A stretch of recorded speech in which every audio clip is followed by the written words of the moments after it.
About this time, some of the men and their wives raised a cry of protest against their fellow Jews.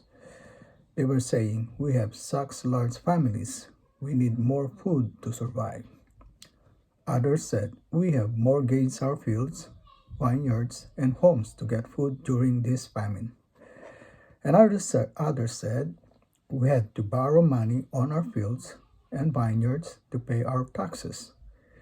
We belong to the same family as those who are wealthy, and our children are just like theirs. Yet we must sell our children into slavery just to get enough money to live.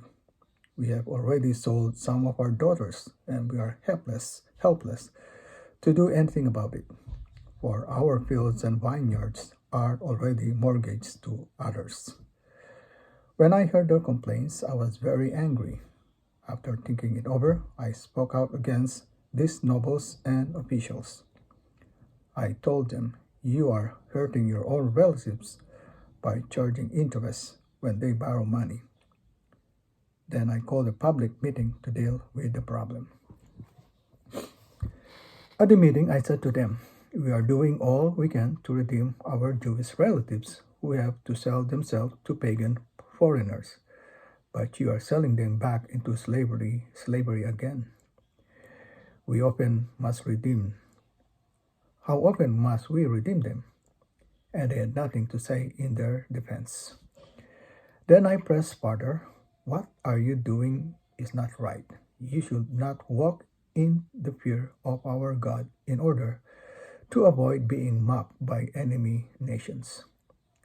I myself, as well as my brothers and my workers, have been lending the people money and grain, but now let us stop this business of charging interest. You must restore their fields, vineyards, olive groves, and homes to them this very day, and repay the interest you charge when you lend them money, grain, new wine, and olive oil." They replied, "We will give back everything and demand nothing more from people. We will do as you say." Then I called the priests and made the nobles and officials swear to do what they had promised. I shook out the folds of my robe and said, "If you fail to keep your promise, may God shake you like this from your homes and from your property." The whole assembly responded, "Amen," and they praised the Lord, and the people did as they were promised. Nehemiah 5, 1 to 13. March 8, 2021.